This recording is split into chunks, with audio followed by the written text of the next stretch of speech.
Well, hello, everyone. I'm Gary Hamill. I'm here with my colleague, Michele Zanini, and welcome to another session here with the New Human Movement. Today, we have an individual that I think knows more about change in large, complex organizations than maybe anyone else in the world. I met Dr. Helen Bevan for the first time in 2014, learning about an amazing change effort that she had led at Britain's National Health Service.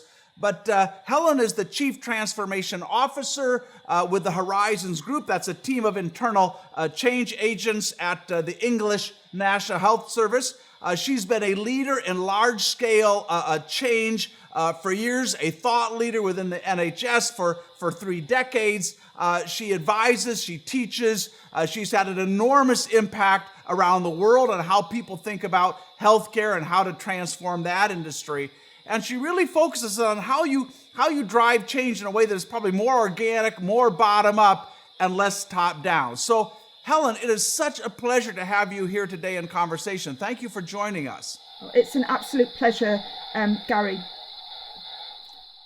So, Helen, let's start by learning just a little bit about your story and how you came to be kind of so interested in this problem of large-scale change, and a little bit about your own learning journey, and maybe just tell our listeners, our viewers as well, for those who don't know it, a little bit about the NHS. So set a bit of context personally and then around your organization, if you would. So this is my 31st year working for the National Health Service in England, and the English NHS is the 5th largest employer in the world. So we employ 1.5 million people. And the only organisations that actually employ more people, and let me get this right, is the American Defence System, the Chinese Red Army, Walmart and McDonald's. So obviously, working in such a big system, we provide healthcare every day for 54 million people. It's a very big organisation. And I've always been a change agent. It's what I do. I joined the NHS as a change agent. I came from another sector, and I learned about total quality management in the 1980s. And I joined the NHS, and I was one of the few people in the health and care sector that knew how to map processes and create a different dialogue around change. So I worked in community health services. I worked in a local hospital system, and when Tony Blair was elected as the Prime Minister in 1997, I was taken from a local hospital system where I was leading large-scale change projects, and I went to work nationally for the NHS, and that's what I've been doing ever since. So, my first few years, I worked on improving access time to care. So, working with big systems, looking at how we reduce queues, how we made it easier for people to get care. And the kind of work that I did to start with was highly structured and programmatic. And what I started to realise was actually we needed to organise change more like a social movement. You can only get so far when you've got targets and incentives and you're cascading change in a top-down way. I used to think that the magic happened, we made change happen because we organised these amazing change programmes. Actually, what I soon realised is the magic happened when people at the point of care, doctors and nurses, working in a different way with patients, understanding their need when they made the change happen. That was the magic. So ever since the late 1990s, I've been working nationally in the NHS as a change agent, and I've worked on very, very big initiatives involving, tens of thousands of people. I've worked on cancer services improvement. I've worked on improving situations for people living with dementia. I've worked on surgical improvement during COVID, during the pandemic. I've worked on testing processes, on vaccines, on staff well-being. Through the work I do, I get the opportunity to to do some pretty interesting and important things. And over all that time, I keep getting the opportunity to learn and grow. So I keep being this internal change agent in the National Health Service. So Helen, we're going to peel this onion back and really get into kind of the sort of difference you've made, and importantly, your philosophy of change. But let me just ask the question here. It seems to me that when it comes to change, people end up kind of in one of two categories. Either you try to change something and it's so hard and so difficult, you kind of ultimately give up and the system wins. Or on the other hand, if you keep at it and you're aggressive, the system spits you out. So how have you managed that balance to be in the system and at the same time kind of exerting, changing things? Well, the first thing I'd say, Gary, is that I work in a system that I believe in profoundly. Everything that the National Health Service stands for, is what I'm passionate about. So even if, a lot of the change activity, the way that we've traditionally done things is very top down. Like when you've got a shared purpose, when you've got a bigger purpose in the organisation, you kind of find ways of working with it, because actually what you're doing matters more than the way that people are often going about change. So one of the first things there, Helen, I hear you saying is, if you want people to change, you have to give them something worth changing for. And the mission you have of improving human health and taking care of people is something that kind of it will often help you kind of exert some kind of tension against the status quo and move people forward. Yeah. And also, as an individual in that system, being a change agent in a very big system can be incredibly tough. But in some ways, it's more tolerable because you're connected to a higher purpose. Having said that, it is a really tough job to do much of the time. And one of the things that I'd say that I've learned to do is to work with two different systems inside the organisation. You see, there's the formal system, which is the top-down positional authority. And then there's the informal system of the influencers and the connectors. And to be a really great change agent or a successful change agent, and to be able to do the kind of thing I do sustainably, you have to work with both systems.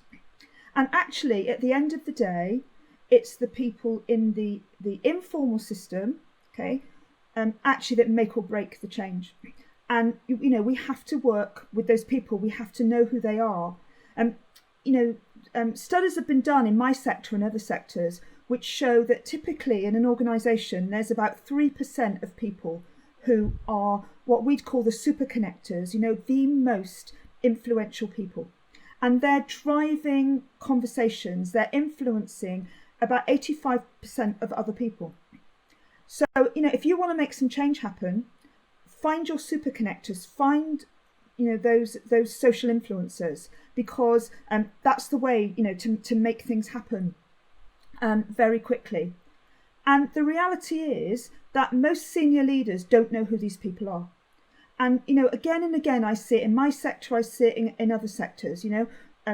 Why does change fail? Well, change fails for all kinds of reasons in complex systems. But one of the reasons I see change failing most often is because formal leaders don't engage in dialogue with the informal system. And in a sense, a lot of what I do is operating in that really tricky space, in between the formal and informal. And, to do the kind of job I do, you have to both conform and rebel at the same time. And I think that's the thing that I'm good at. So, you have to conform.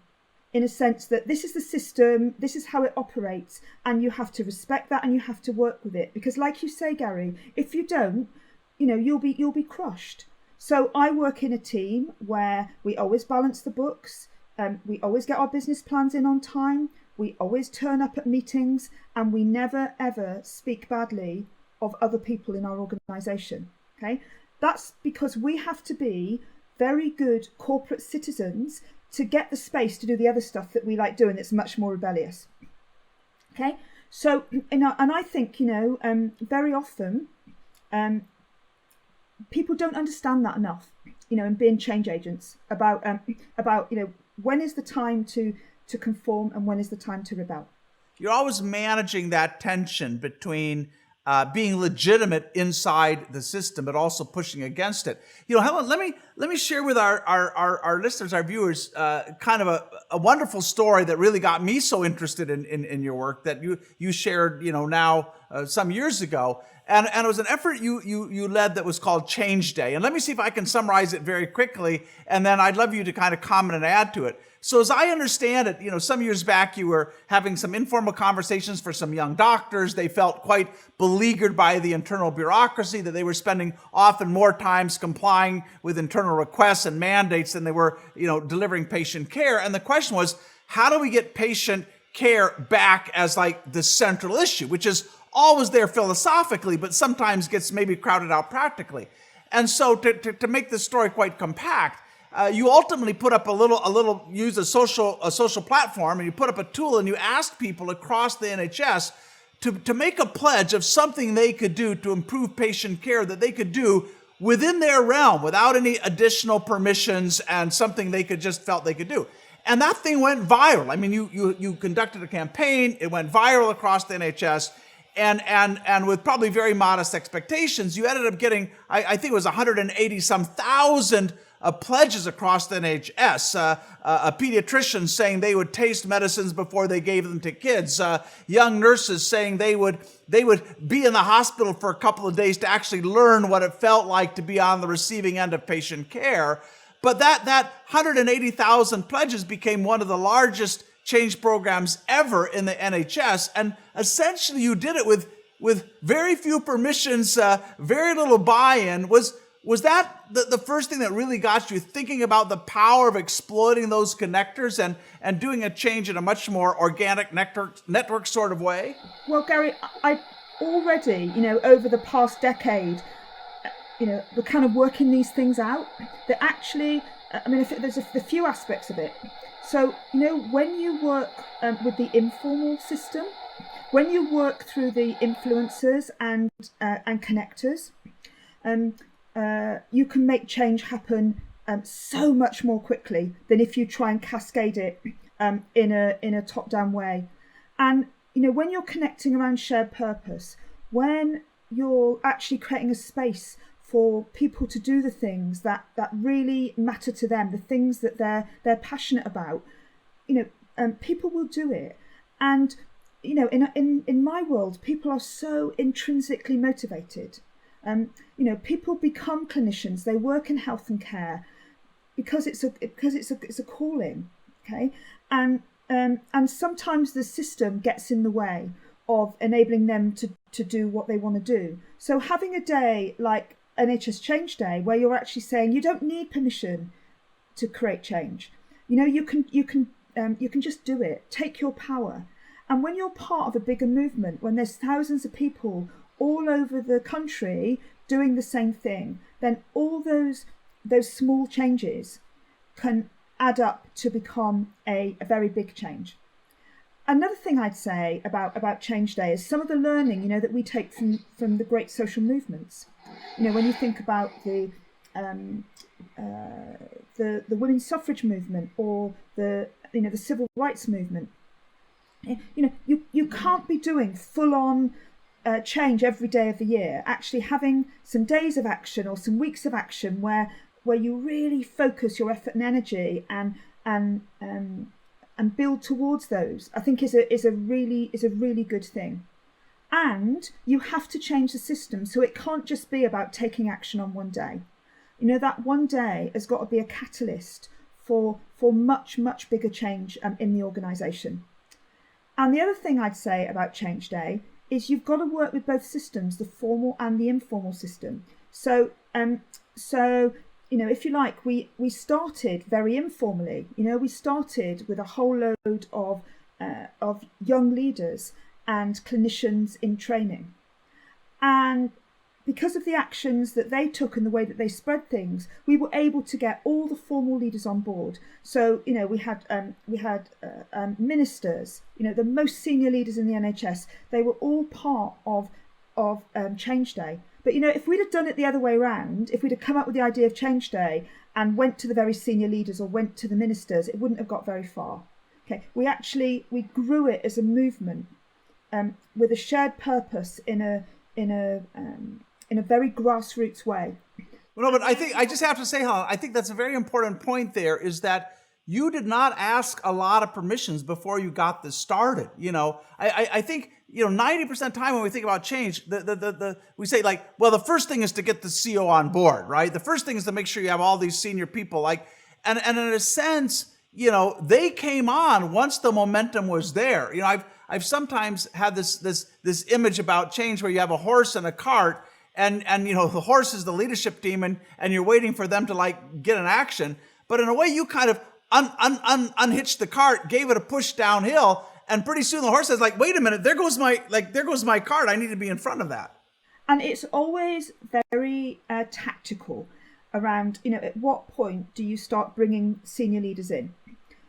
Because if it's too early,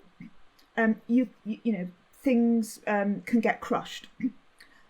If it's too late, you might not get the resources that you need to take things to the next stage. So it's highly relational, and it's working with different kinds of power, and it's calculating who you need to bring on board, where. But generally, I'd never start change at the top of the organisation. I will always start change with a small group of people that are really passionate. And right. The thing I've learned, and I've seen so many times, change isn't top down, it's not bottom up. Actually, it's side by side. Yeah. Helen, I wanted to emphasize. I'm sorry to interrupt. Oh, it's okay. But I wanted to underscore it because it's such an important point. Because I think I've seen change efforts that failed where they emphasize some of the things you mentioned. So let's work on, let's find out who those 3% of highly connected people are, right? And let's just sell them on what the change we want, and they'll work their magic throughout the organization. So thinking about them in a very instrumental way. Or even around purpose. It's we need to give people purpose. Well, here's a purpose that we've concocted, and now we gotta make sure everybody else gets on board with our purpose, right? So you can take those very important concepts you mentioned, working on the informal system and leveraging shared purpose, and do it in a very ineffective way if you're still kind of operating within that kind of top-down change management kind of paradigm, right? If you're operating with that kind of a thing. So I just want, because what you're saying is, yes, you need to leverage purpose, you need to leverage the connectors, but the change needs to start, as you say, in a very kind of in the middle of the organization, and it needs to be very relational. It needs to be very horizontal, right? And it's only through that kind of a way of approaching change that you can leverage the power of purpose and the informal organization. And it's highly relational, and it's long term. So I would use a lot of organizational analysis in a system to find out who these super connectors are. Okay, these highly influential people. I would, and there's lots of different ways that you can do it.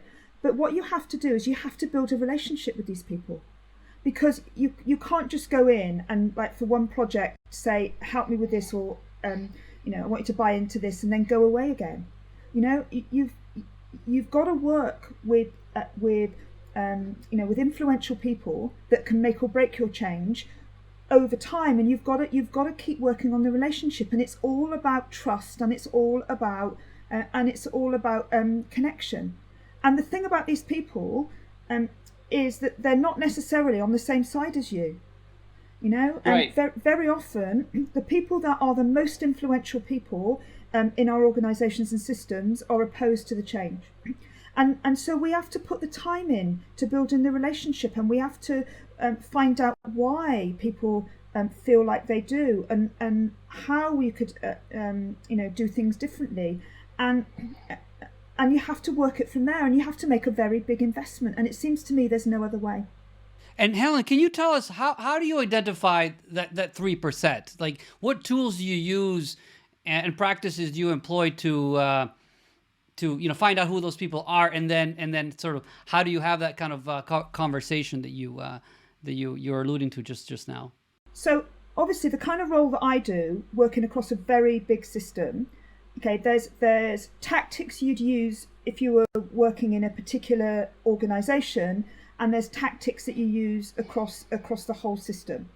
So there's tactics I'd use, around, across the whole of the National Health Service in England, and a lot of that is about social influence, and so increasingly in our world, the most influential people are the people who are socially influential. And again, it's the same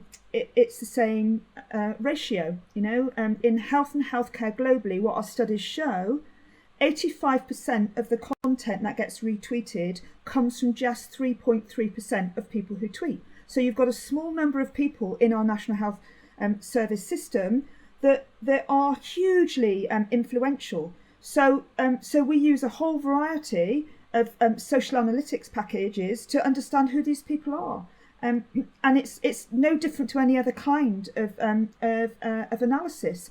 And you build relationships with these people, you start putting groups together of people who are interested in the same things. So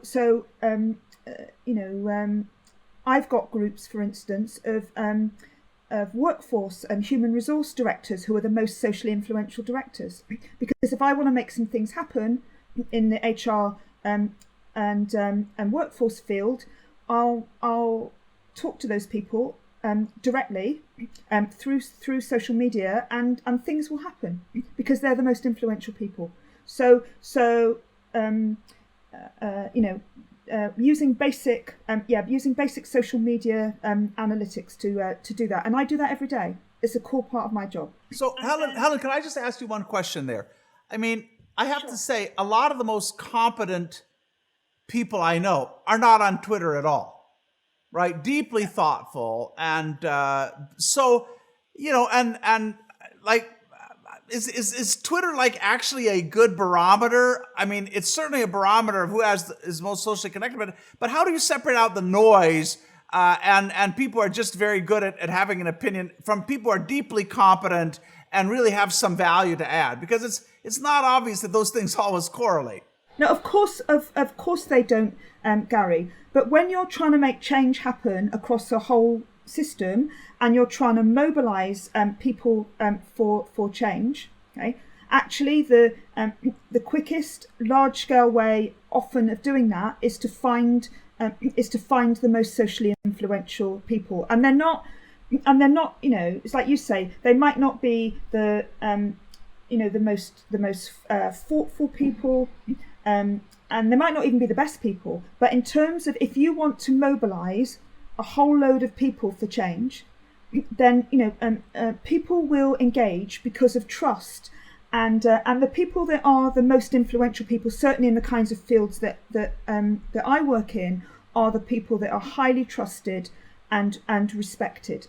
And that's why the kind of people that I'm talking about have got a lot of followers, and people listen to them, and people they see what they put out each day. So if you're trying to mobilise a lot of people for change, then you'd work through these people. It's not the only way. Have you done this in situations or in institutions where maybe people are not so active on social media, and you've tried to identify the connectors through some other tool, whether it's by looking at email patterns or surveys?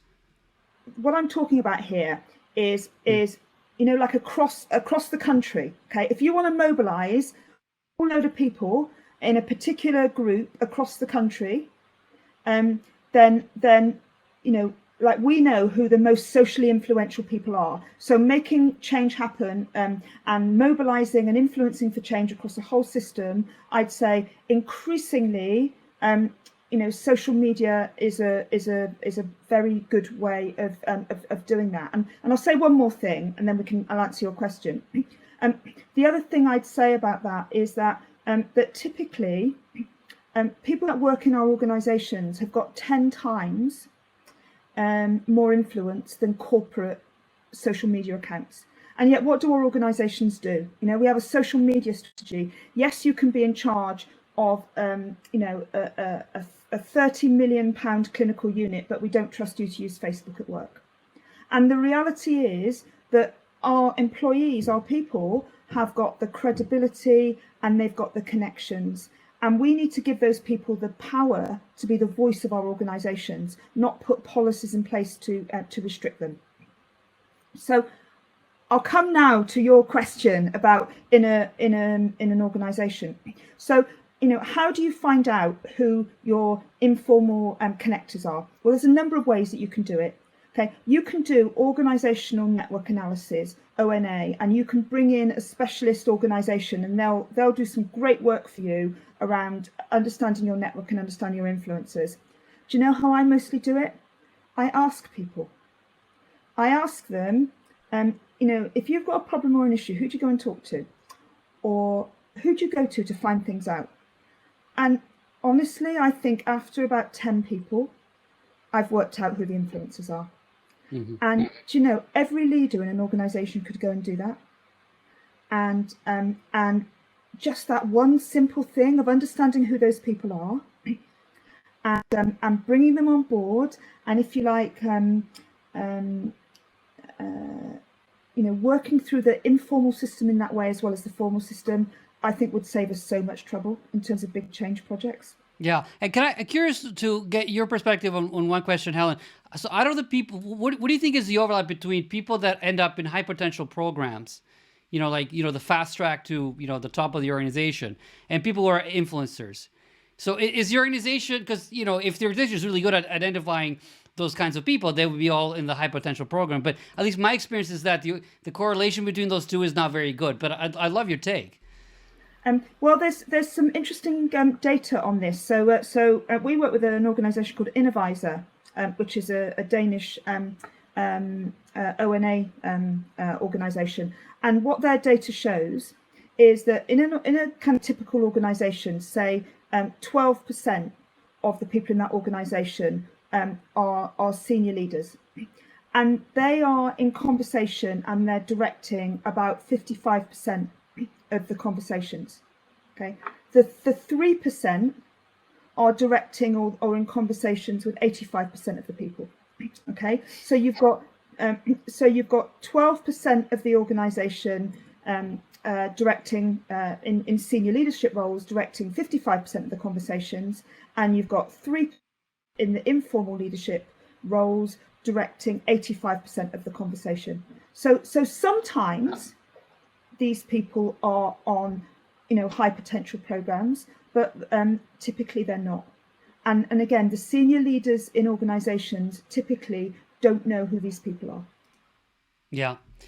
Thank you for that, Helen. That kind of confirms my suspicion, and it is pretty amazing given how easy it would be to find out why it doesn't happen. But let me maybe shift back to some of your experience, applying this kind of change model, and perhaps because I know you've been quite busy during COVID in trying to solve problems this way, whether it's to figure out how to best do testing and evolve the testing practices, or finding out new ways of working in particular disciplines in the midst of COVID. So perhaps you can provide an example or two of how of the power, right, of your approach to change in midst of COVID.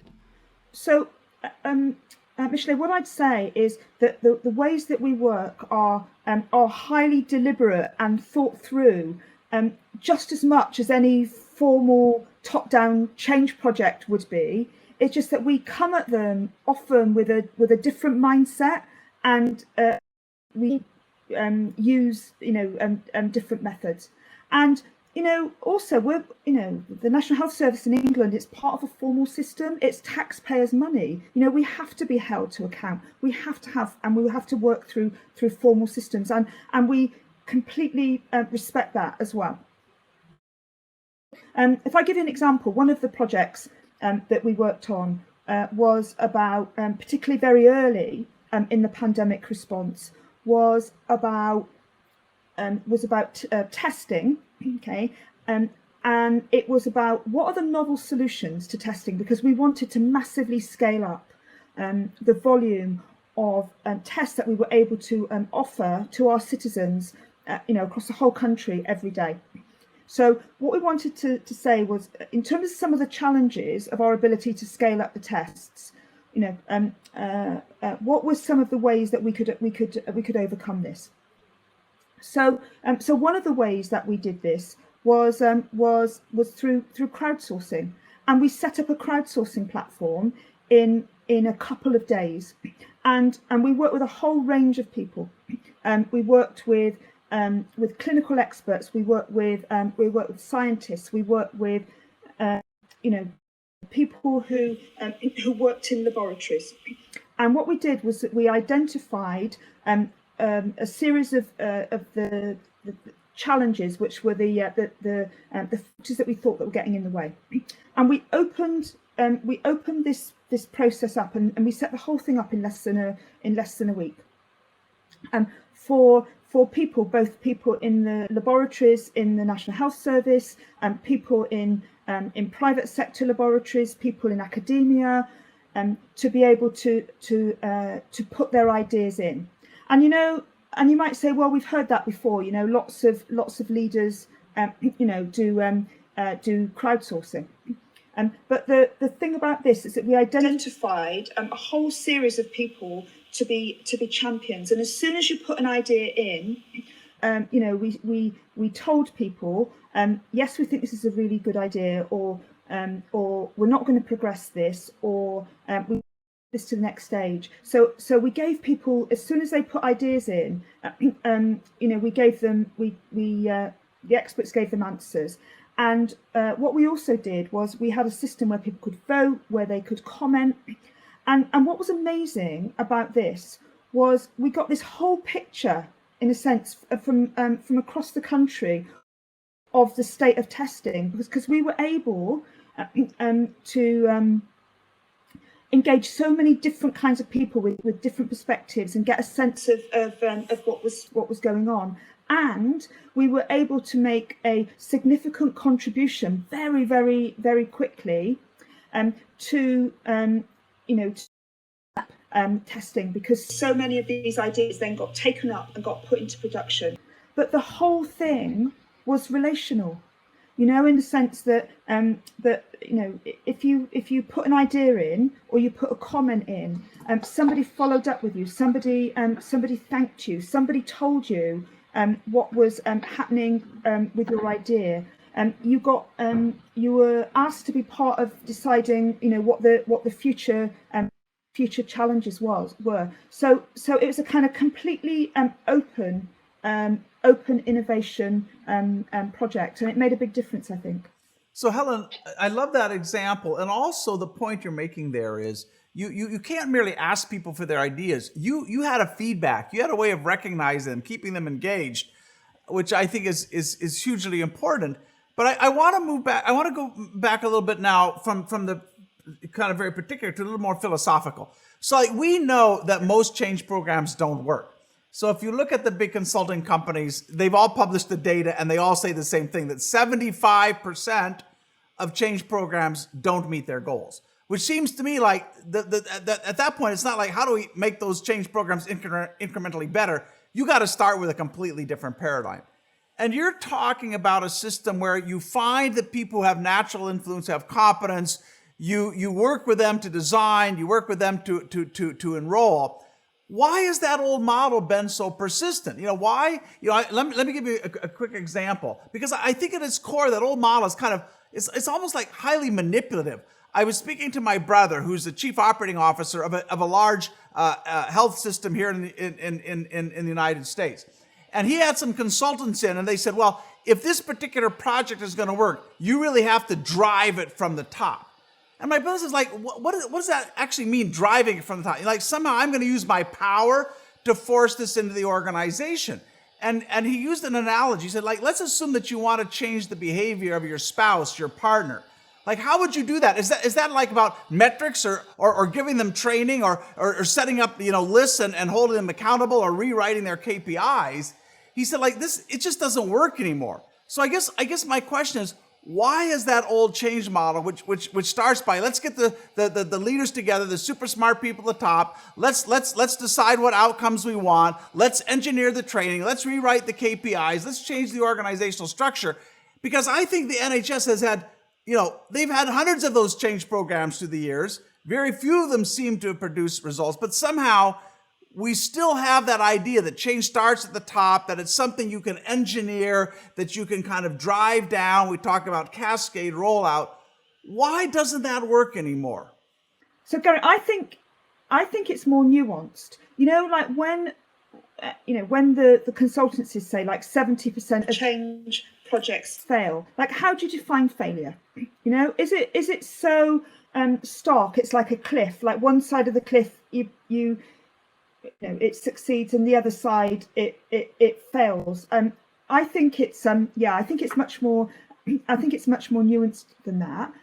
Having said that, I think that we've got into a way of working, and I think that when you're at the top of an organizational system, you've only got so many levers for change, or ones that you're brought up with or that you use traditionally.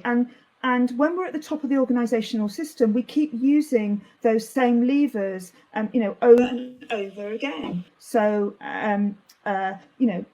holding to account,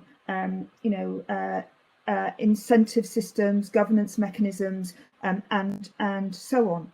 And when you say to a senior leader, actually, what we want you to do is, your role is to work with people to create a profound sense of shared purpose here, and create the conditions for people doing it for themselves. When you've been brought up as a leader to be at the top of the organisation or system in control, that is such a scary thing to ask someone to do.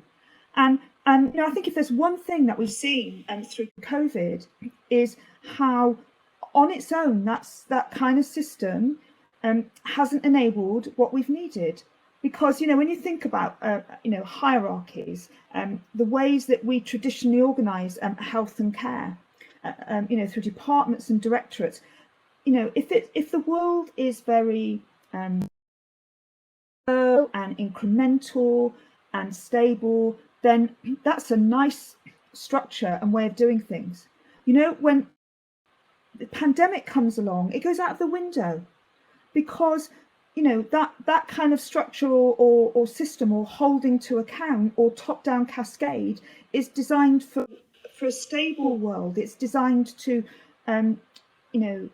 reduce risks. And if one thing happened in the healthcare system as part of the pandemic response was that the risk appetite, it just went up massively because we had to do things in new ways. And, our leaders embraced it, people embraced it. And we've shown that different ways work now. And I think the really key thing is, let's keep that risk appetite up. Let's keep doing things in different ways. Let's stick with that profound sense of belonging, with everybody being in the team. We can't go back. I hope you're enjoying the conversation. I wanted to take just a quick moment to thank Hire for supporting the work of the New Human Movement. Hire is the world's leading appliance maker with subsidiaries around the world. Over the last decade, it's been leading a revolution in management. At Hire, every employee reports to customers, not to managers. And the company has worked hard to make entrepreneurship everyone's job. Now, back to our conversation.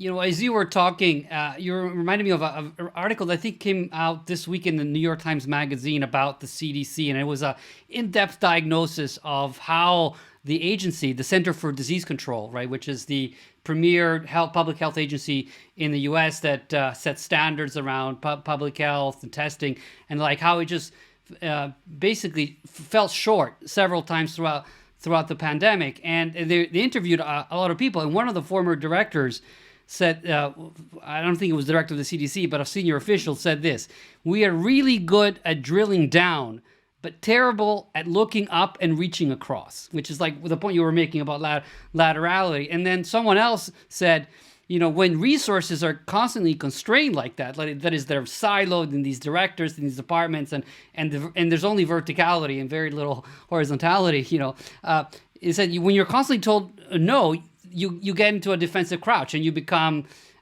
inertial and reactive and not proactive. And so it sounds like this is a very pervasive problem across public health institutions that go beyond the NHS and, dare I say, any large-scale institution, even outside of health. And so my question to you is, beyond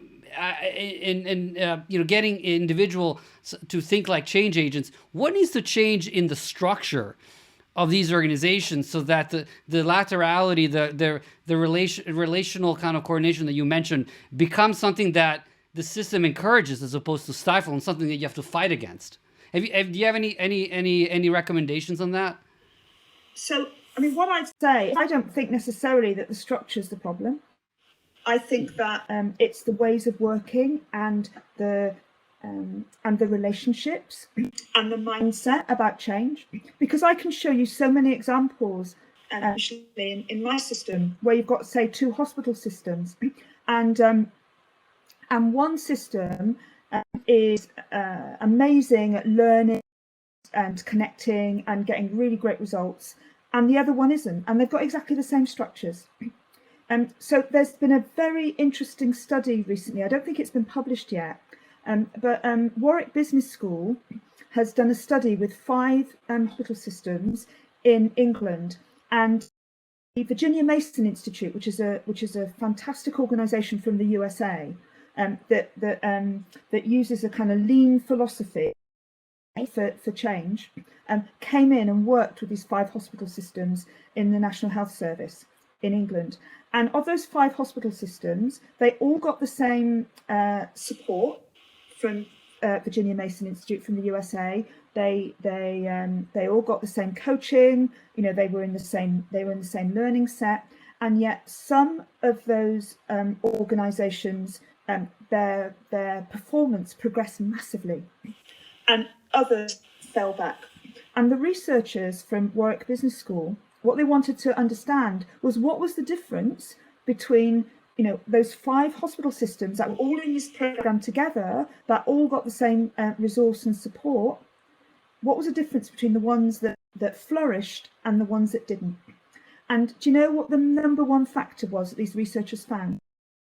Was the extent to which strong connections and relationships were built inside those organisations. And if you looked at the network maps and the connection maps of the organisations that flourished, different teams were really well connected with each other, and information and learning was flowing across the organisation. The organisations that were doing much less well, they were very isolated. And sometimes actually having autonomous units, I know, is a really good thing, but the autonomous units need to be talking to each other, and these weren't. And basically what the researchers suggested is that when you have like a learning or a change process where you've got really strong connections and relationships and the learning comes in, it spreads really quickly. Where you haven't got those connections and relationships, it doesn't happen in the same kind of way. So, for me, I think, yes, there's things that we can do to improve the structure, but I don't think the structure is the biggest problem. Let me follow up on that if I can, Helen, because I think there's a subtle distinction maybe you're making there. You can look at social networks and understand who's connected and how densely connected and so on, and use that as a tool for who do you engage.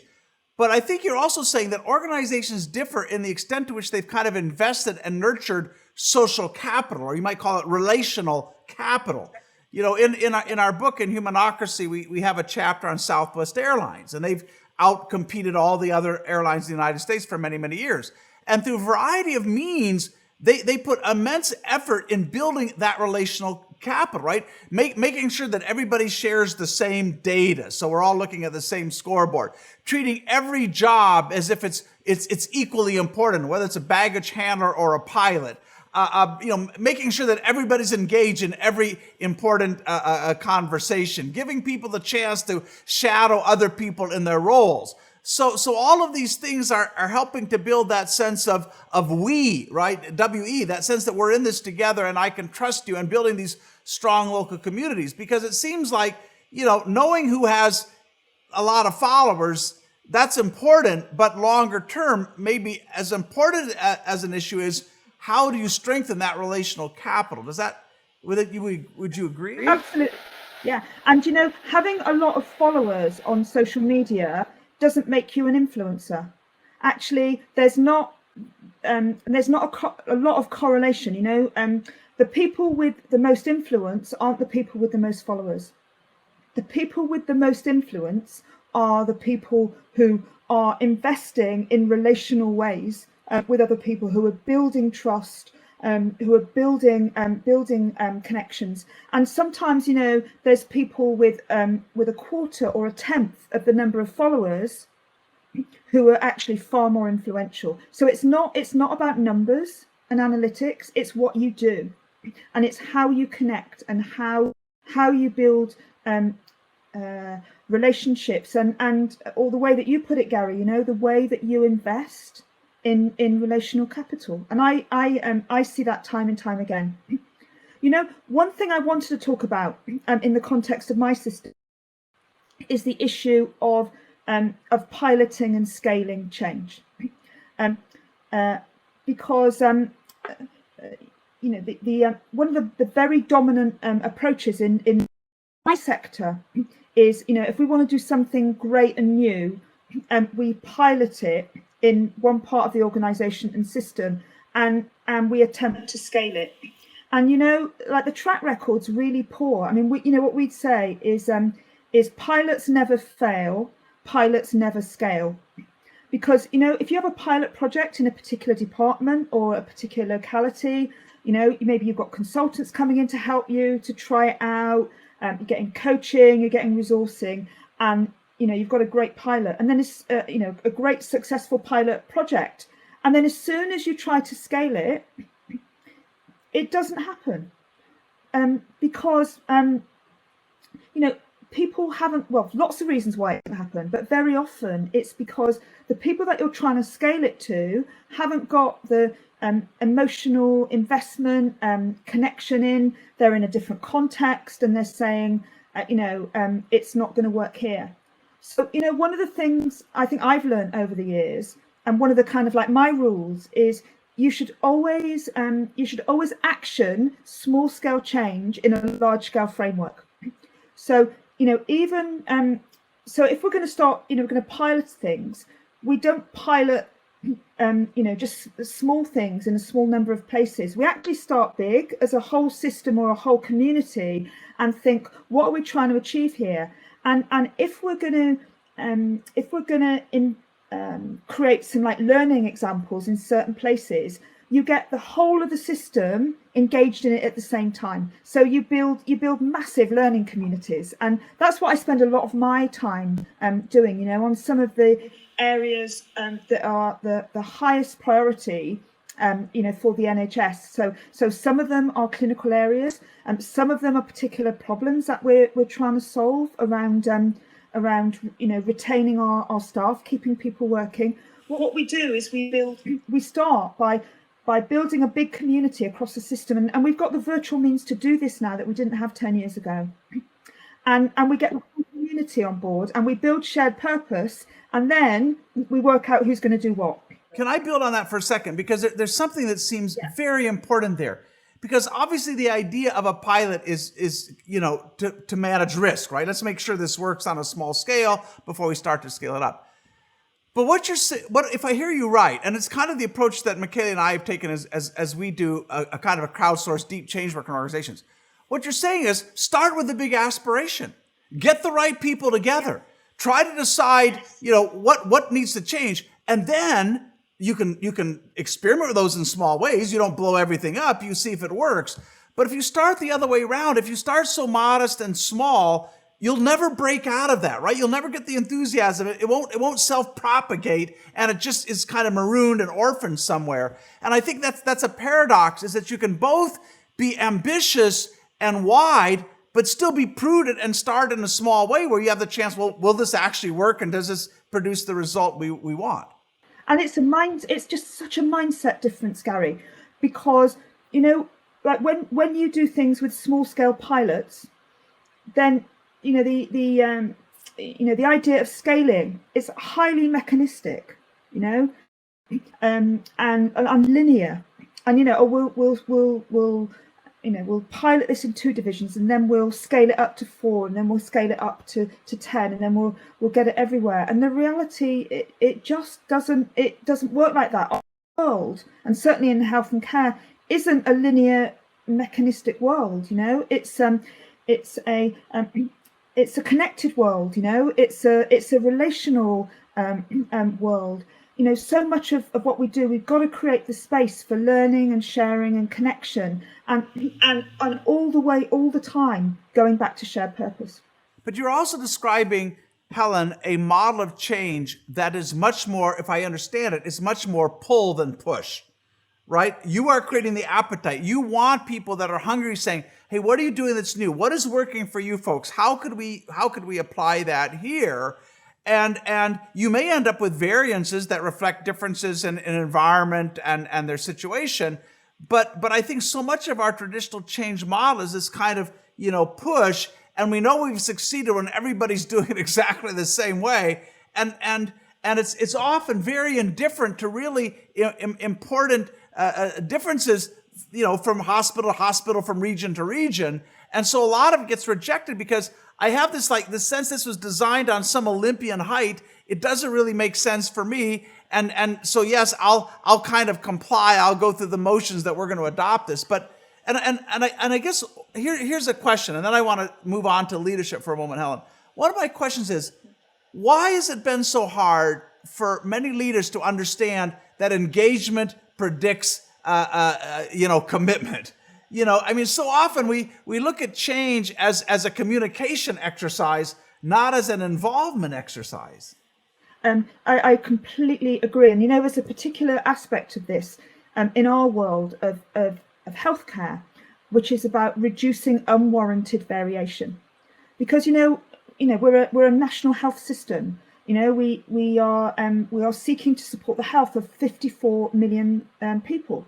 So it's very important when you think about our clinical processes that we remove unwarranted variation, because you'd want whether a person was in a hospital in Bristol or a person was in hospital in Newcastle, you want everybody to get equally good healthcare in line with the latest science. So a lot of the time we talk, in particular around our quality standards, about reducing unwarranted variation, creating high levels of standardization. But how do you do that, particularly in a world like our world, where you've got very expert clinicians who are used to working with very high levels of autonomy? So the only way I think that you can do this, and I see it time and time again, is you've got to do this on the basis of commitment, not compliance. So you've got to find ways of engaging, clinical leaders, clinical teams in the process of what matters. And in a sense, this whole engagement, like you say, and involvement in working this through. And the other key thing we have to do is we have to do this in the context of shared purpose. Because if we put the effort and energy into building this profound sense of shared purpose and why we're doing this in our system, it's so much easier to do key performance indicators, quality standards, because people are feeling part of a bigger thing, and we just don't make the investment in that, I think, often enough. And when you're doing things this way, where you're creating standardization on the basis of commitment, it can take a lot longer to start with because of needing to engage people. But the reality is, and I've seen this time and time again, you save yourself so much time and so much unnecessary effort later in the process by doing these things up front. One of the challenges for healthcare is actually has been kind of a 19th century industry trying to get into the 20th century, get the standards, the protocols, the repeatability where you need it. But also every patient is different. Every situation is different. So it seems to me, the art in all of this is you never want idiosyncratic variation, right? If there's variation, if people choose to deviate from a standard, it needs to be based on evidence and on that situation and what you need there. And so you can't have either extreme. You can't have everybody is complying to a particular standard simply because that's the standard, because in many cases that's not going to be the right answer. But neither can you say, I'm going to do my own damn thing simply because I want to do it and I'm not going to pay attention to what's best practice. So I think that's a very subtle thing to get right. But Helen, let me shift gears for a moment and ask you a question about how this changes the work of leadership. Because, Michele was talking a moment ago about how our organizations are shifting to be more horizontal, more lateral than vertical. And historically, if you were a leader, that meant you kind of controlled the conversation. It meant you got to decide what good performance looked like and so on. And I think I think that's changing. And so if you start to see an organization that is much more horizontal, let me share a quick quote here from the famous Austrian economist Friedrich Hayek, and I'd like to see if this speaks to any of what you're saying. So he was talking about managers in large organizations. He said, if managers are to do more good than harm in improving a performance, they have to learn that in a complex environment, they can't acquire sufficient knowledge. They're not omniscient. To orchestrate a desired outcome. So instead, they have to use whatever they do know to shape results as a craftsman shapes a piece of handiwork. Or sorry, not to try to shape it directly as a craftsman shapes a piece of handiwork, but to cultivate growth by providing the right environment, like a gardener does for plants. Does that fit with your kind of philosophy? That quote, Gary, I think is really interesting because earlier, you were talking about the role, often the perception of senior leaders and driving change. And I was thinking at that particular moment when you were saying that in my approach, it's very difficult to drive change or to drive change that you want to be sustainable. Actually, you can't drive it, you have to grow it. And I'd say that one of the absolute core roles of senior leaders is to create the conditions, the context where change can grow and flourish. Can I ask you, Ellen, on that point? Because so far we've talked about, what does it take to change the system and create this movement that brings together lots of people from different parts of the organization and beyond. But a lot of the change that is required for leaders to play the kind of role that you mentioned, and for people further down in the organization. I hate that term, but just for lack of a better word, you know what I mean. They also need to overcome a bit of a sense of learned helplessness. So a lot of the change that needs to happen is a personal change, right? So leaders need to behave differently, and people who are at the periphery need to feel like they can make the change happen and work laterally and so on. So what can you tell us about how individuals can undertake or at least begin the journey, right, of changing, so that they can be either better enablers of change if they're in a formal leadership position, or catalysts of change and initiators of change if they're elsewhere in the organization? I'd say that the biggest kind of shifts that we're seeing are mindsets about change, and just thinking about things in profoundly different ways. And again, how do you shift a mindset? Do you do you think yourself into new ways of acting, or do you act yourself into new ways of thinking? And I'm in the activist school, so a lot of work that I do and the change initiatives that I work in are working with senior leaders who want to do change in different kinds of ways. So very often it's about starting small, maybe with one area, showing that things can be done a different way. And what I see time and time again is that when you act into a new way of thinking, to do some change processes in different ways, start by thinking around what is our shared purpose. Start by investing in building community and a profound sense of belonging. Okay, then our people never let us down. They always rise, to the opportunity. And we constantly underestimate the capability of our people. And I think if we can work in different ways with senior leaders, on specific change initiatives to enable that, I think we can do things in different ways, but we can talk about concepts to the to the end of the earth. I think I think you have to start by doing. One of the initiatives that I worked on was called Project A, and it was an improvement project for ambulance services. And I got asked by the chief executive of the NHS to help with this project, because ambulance services are very interesting, but like the whole kind of history of ambulance services, they actually came from the military. So it's very, very hierarchical, and a situation was happening where lots of frontline ambulance technicians, paramedics, call centre operators had loads of great ideas, but there was no way in the system for their good ideas and their innovations, to come out and make a difference and improve the system. So my team and I, we worked with all the ambulance chief execs. So we worked with there are 11 ambulance services in the National Health Service in England. So we worked with that chief exec community. So we worked with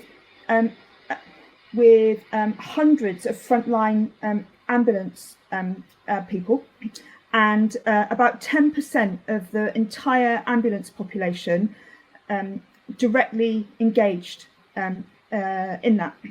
And we worked with the chief executive community at the same time. Because if we'd have just worked with the frontline staff and got their ideas, they would have come up with some great ideas. But there was no way in the existing, if the system continued in the way that it was, for those ideas to go anywhere. So by actually working with the senior leaders and supporting them to act into a new way of thinking through the change initiative, working both through the formal and the informal system, we were able to create collectively, some really great changes. So just some of the things that we did, we collectively created a new way of thinking about and acting about people who fall. So thousands and thousands of people fall every year, and sometimes people end up waiting a very long time because to be for an ambulance crew to arrive, because very often people who fall on a high priority. So a whole load of new systems got developed around getting supporting people who fall very quickly. We did an initiative on the well-being of people that work in ambulance services. We did another initiative around how ambulance crews support people in emotional distress or who are mentally unwell, and so many changes, great ideas and improvements came from that project. But they came because we worked both with thousands of ambulance people, and we worked with the chief execs at the same time. Great. So that was a perfect example of how, as you say, it's action learning. You are role modeling a new set of behaviors and interactions that then hopefully will stick, and you are changing everyone at once, right? And it's through that interaction that the change happens. That was a fantastic example, Helen. I have one last question I wanted to ask you, which is something that people that are familiar with healthcare might have in the back of their minds as they think about system change, which is that healthcare, as you said, because of the need for conformance and to certain standards, sort of outcomes, is rife with rules. So, thickets of rules that are constraining, local judgment and behavior that you think, as you mentioned early on, is so powerful. And I know you're familiar with the work of Don Berwick, who is the president, I think, or president emeritus currently of the Institutes for Healthcare Improvement, and a former administrator in the federal bureaucracy of the U.S. and the healthcare bureaucracy, who said recently this. He said, and he's talking about healthcare in the U.S., but maybe it applies in the U.K. as well. He said, quote, "We have so many stupid rules, and those stupid rules have to be stopped. Many make no sense. It's full of metrics that don't help people at all. I've called for a reduction in the amount of measurement that's going on in American healthcare by 75% over a 4 to 5 year period." So someone might say, we have all these rules that are constraining. You can talk about activism as much as you want, but unless we change those rules and how those rules are set, we're going to be in the straitjacket. So what is your response to that? And maybe you have some ideas for how people can start to challenge those rules and kind of roll them back. So, we have to question, why do we have the rules in the first place? Okay, we have the rules because we want to hold people to account. We want work to be done in highly standardized ways. We want to get, best outcomes for our resources. Okay, so we have the rules to make the system conform. And again, it's one mindset. It's one way of thinking. Okay, and another way of thinking is that of course we need rules. Any system needs rules, but actually, if we can get everybody moving in the same direction together, and we can create a smaller set of rules that align the ways that we work, and everybody contributes to the development of those rules, then we can do this much more simply. And if I give an example of this, a great example I saw recently, there's a place in England called Oldham in the north of England, and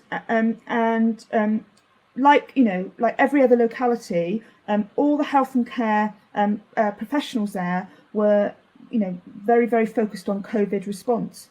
So what they decided to do in Oldham was, rather than having pages and pages of rules around the COVID response, they had 5 rules. And I've got to try and remember what the 5 rules are. Shall I show you them? I've got them. So let me tell you a story about rules. So there's a place in the north of England called Oldham. And, the people that are responsible for population health and for the COVID response, okay, rather than having pages and pages of rules that it's very hard to keep up with, they just had 5 rules. And I think these are great. So rule number 1, okay, keep current with the guidelines. And they're the national guidelines. And there's also something here called the Northern Care Alliance, which is a bigger system that they're part of. So keep current with the guidelines. Number 2, listen to the scientists and defer to experts. Okay. Number 3, coordinate. Okay, so link up with everybody else, don't confuse people. Number 4, keep calm. And number 5, stay kind. I mean, I think they're terrific rules. And the whole kind of philosophy of this is that you've got to believe that people want to do a good job. So let's have a small number of rules that define the direction of things, and let's trust people and support people to keep to some of these simpler rules. So I think there is huge potential in thinking about rules in different ways. One of the things, Helen, maybe a couple last questions. You've been so generous with your time. You talked about earlier how, in a way, and I think we've seen this in quite a few organizations, how COVID unleashed a lot of local initiative. Because, what happened, and we've kind of talked about this, bureaucracies are very good at kind of managing the status quo. But when you have something that is new, and it was called, the novavirus, when you have something that's new and you have something that's moving fast, bureaucracy fails. So I think what happened in a lot of institutions is people knew the center was not responding fast enough. And so people started building their own lateral networks, right? Providers, caregivers, nurses, physicians, researchers. They started connecting together, sharing data, sharing protocols, what's working for you. And I think you kind of expressed a hope that might continue, that, that new way of working might, that this has been an accelerant for that. I guess I would say, on the other hand, what we know about bureaucracies is the center tends to be very jealous of their power. And I guess, if I was betting, I would bet that as the crisis wanes, the center pulls a lot of that authority back. And so what advice would you give to leaders or others? How do we make sure that this really is an inflection point, that it gives us the courage to keep working in this way, or to kind of make our organizations even more laterally connected, and we don't simply revert back into the old model? Some of the advice I would give is that we have to invest the time and space around learning what works, and creating the time for innovation. It's very difficult in our system now, because obviously throughout the pandemic, lots of more, in inverted commas, routine care didn't happen. So there were very big backlogs of people waiting, and we've got a lot of action that we need to take. We need to take post-pandemic, but rather than going back, to the old system, let's kind of create the spaces with the same teams that made amazing things happen as part of the pandemic response, to think about the future in different ways. But again, it depends on the leaders, willingness to do that. And again, thinking differently. And the way that we do that is through acting in different ways. I didn't answer that very well. I'll maybe answer it again. So what would I say about doing things differently into the future? I guess the question is, what should we be learning from this COVID experience? You talked about the fact that, it forced us to get more lateral. When we realized the center, didn't have the information, we couldn't wait for all that to get collated and bubble up and new policies. We needed people to act out on the front lines. They connected networks. They started learning from each other. They were sharing clinical information. They were sharing what they were doing with protocols. What do we need to learn from this so that we continue to leverage all of that intelligence, all that creativity, even in a non-crisis environment?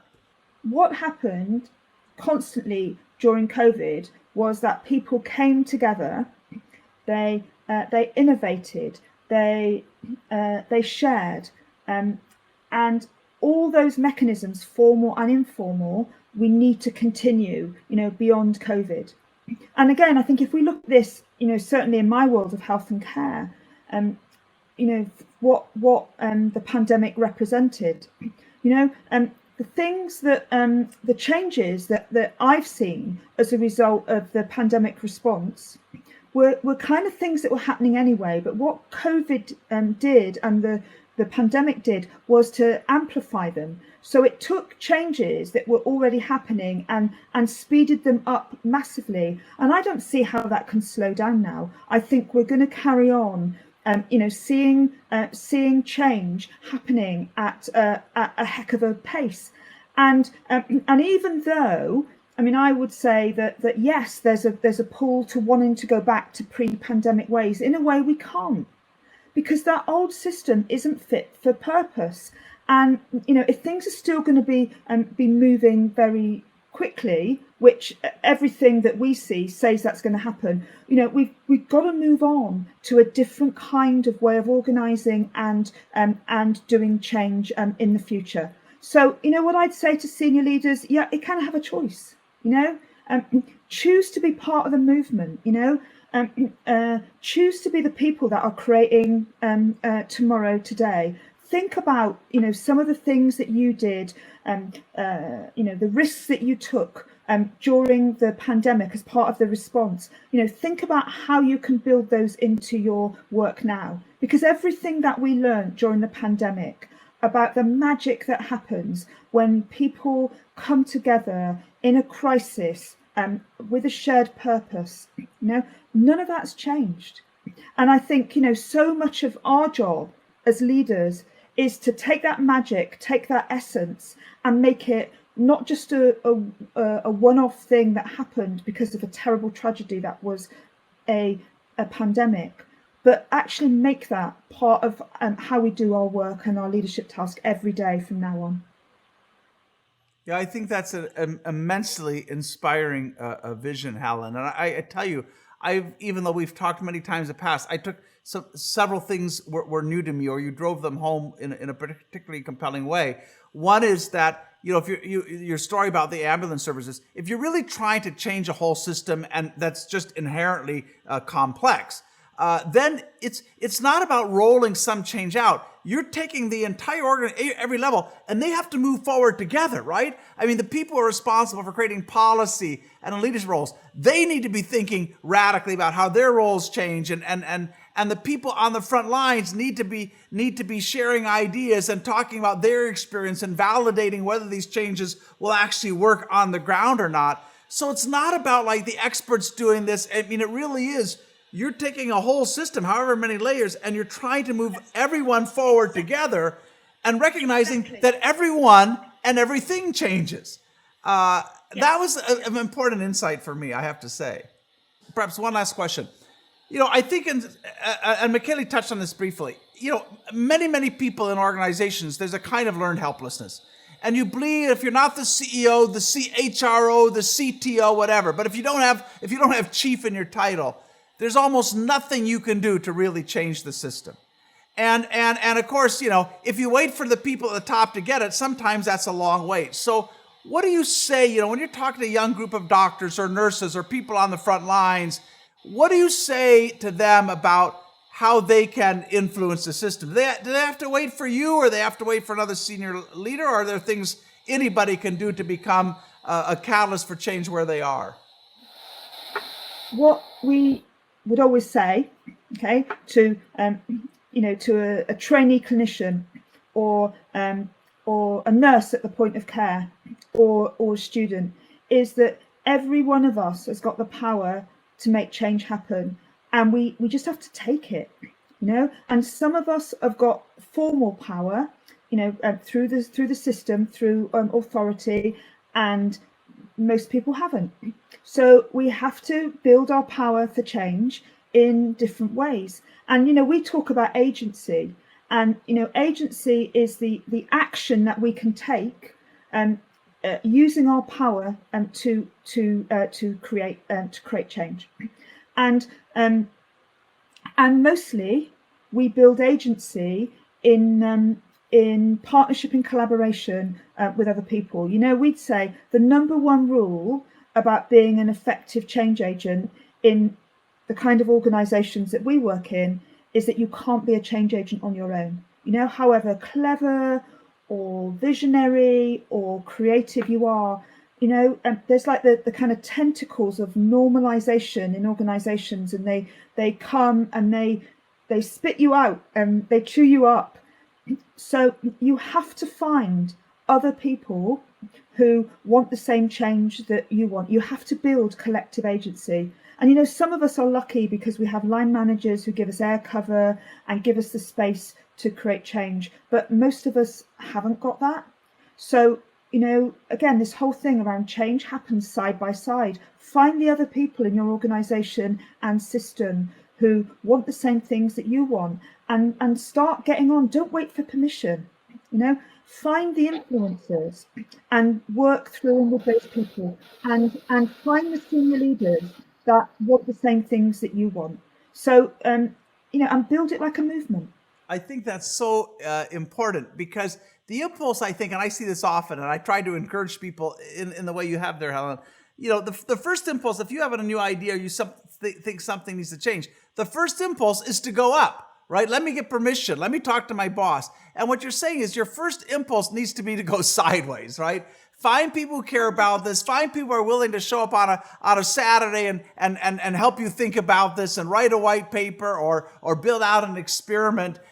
Find the leaders who are naturally inclined. But that's how an activist thinks. And that's like incredibly good advice. Helen, how do people find you? You've written white papers. You have a lot more to say about this. How do people get connected with you and some of the research you're doing here? So the easiest way to connect with me is through social media. So at Helen Bevan tweet, and there's links to websites and various other things that I'm doing. And if you want to contact me directly, best way is to direct message me through Twitter. All right, Helen, thank you for so much wisdom, so much practical advice, and we just wish you the best. There's no industry in the world that matters more than healthcare, probably no one that needs to change more, and you've been such a powerful force for making that happen. Thank you, and good luck in whatever lies ahead. Thank you, Gary.